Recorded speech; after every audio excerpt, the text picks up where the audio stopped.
nin acraabi oo magaalada madiina duleedka iga deganaa ayaa xoolihiisii neef ka mid uu dhurwaa ka dafay yey baa ka dafay deedna markaasuu ka soo ritay baa la yidhi yeygii baa intuu soo eegay buu ku yidhi rasiq ilaahay afka uu ii soo geliyey in aadanoo maxaad iiga ridatay buu ku yidhi waa dhurwaa oo kale matalan yey rasiqa ilaahay afka uu ii soo geliyey in aadanow maxaad iiga ridatay markaasuu ninkii dhagaha qabsado wuxuu yidhi waa cajabaah addibu yatakallamu kalaama alins ma yey baa luqada bini aadanka igula hadlaaya yeygii baa jawaabo wuxuu ku yidhi waxaa aniga iga cajab badan baan kuu sheegi muxamed calayhi salaatu wasalaam oo magaalada madiina soo gaadhay oo warkii samada ilaahay u soo dhiibay bini aadanka uga warramaya oo dadku ay la yaaban yihiin taasaa iga yaab badan ee orado madiina teg buu ku yidhi durwa yaa ka hadliyane allahu rabbulcaalamiin saxaabigii allah raalli ka noqday xoolihiisii intuu isku urursaday ayuu soo kaxeeyoo magaaladii madiinuu soo geliyey deedna isla markiiba wuxuu u yimid nebiga calayhi salaatu wasalaam oo masaajidkiisu dhex taagan oo nebigeebii u tegey ninkii acraabigu yidhi yaa rasuul allah arrinkaasaan arkay markaa buu nebigu saxaabada u yeedhay assalaatu jaamica buu nebigu yidhi assalaatu jaamica ereygaa hadday saxaabadu ay maqlaan waxay ogaan jireen in baahi diineed masjidka nebiga ay taallo oo nebi maxamed xaggiisa baaq inuu ka yimid bay ogaan jireen deedna nin walba markaa shaqada u haya markaa uu dhigaayey ka reerka jooga guriga uu ka soo baxaayey ka meheradda jooga meheradda uu ka soo dhaqaaqaayey ka beerta falanaya beerta uu joojinayey ka dukaanka jooga dukaanka uu xidhayey haddii ay maqlaan assalaatu jaamica ereygaa haddii ay maqlaan waa iclaan weeyaan bimacnaa nebi maxamed calayhi salaatu wasalaam ayaa inii baaqaya muslimiinee soo ajiiba hadday saxaabadu ay maqlaan nin walba shaqada uu markaa gacanta uu ku hayo halkaa intuu dhiguu masjidka nebiga iman jiray calayhi salaatu wasalaam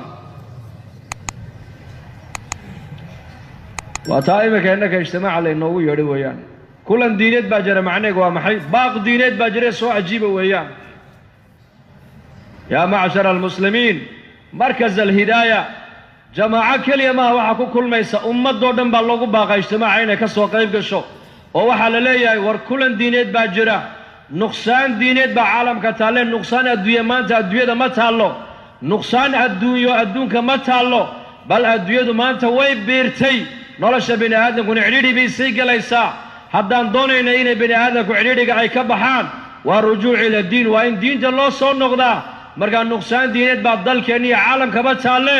nuqsaantaa diineed saan u kebi lahayn ayaa laynoogu baaqay kulankaa diineed ka soo qayb gala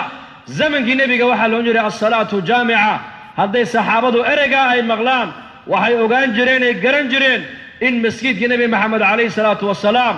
uu ka jiro maaragtaane baahi diineed iyo dalab diineed shaqada nin walba uu hayay intuu dhulka dhigo ayuu masjidka nebiga iman jiray calayhi salaatu wasalaam markaa buu nebigu sala allahu calayhi waaalihi wasalam markii masjidka nebiga lasoo buux dhaafiyey sidaa inaguba hadda aan u soo camirnay masjidka nebiga saxaabadu u soo camireen laakiin innakiyo saxaabadu waxaan ku kala duwannahay aadaabta maxaan ku kala duwannahay war maxaan ku kala duwannahay aadaab salaaddii fajar buu nebigu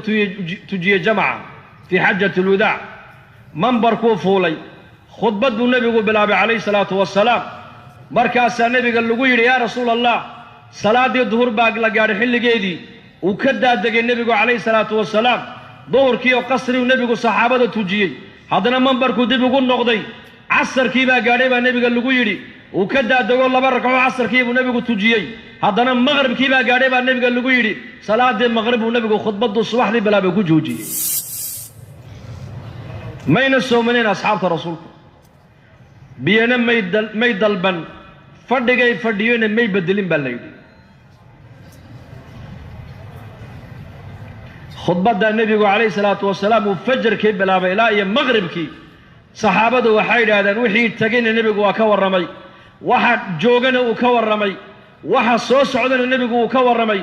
ninkii noogu qalbiga fiicnaaba noogu cilmi batay bay yidhahdeen asxaabtu maalinkaas inaku aalaad baan sidanaa oo iminka wax ku duubannaa saxaabadu aaladday haysteen tay ahayd bal sheega war bal sheega dee qalbiga iyaku ku duubanayaan wax qalbiga iyo aadaab labadaas bay lahaayeen qalbi soo jeeda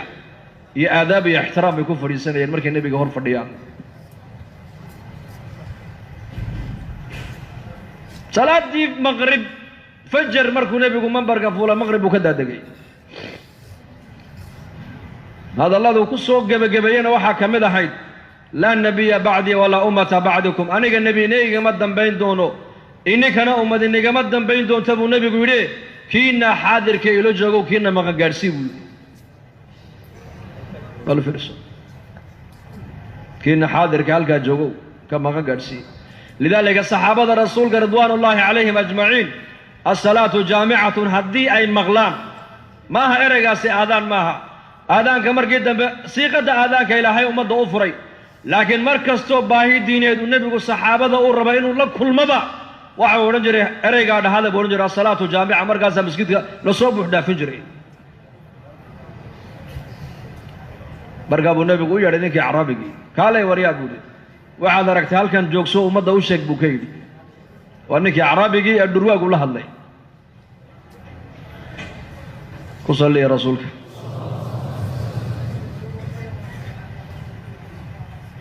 توجهوا أحباب.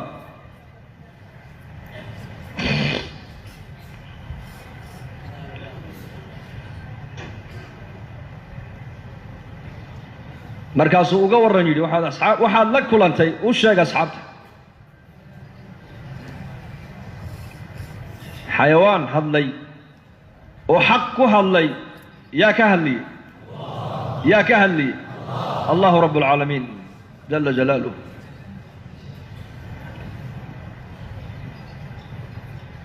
marka diinta qaaliya, shaygii diinta cilaaqa la yeeshana diintu qiime u yeelaysaa. waana waxa keliya ilaahay bini aadamka ku qiimeynaya ogow diintu. ina akramakum cinda allaahi atqaakum. diinta qiimo leh.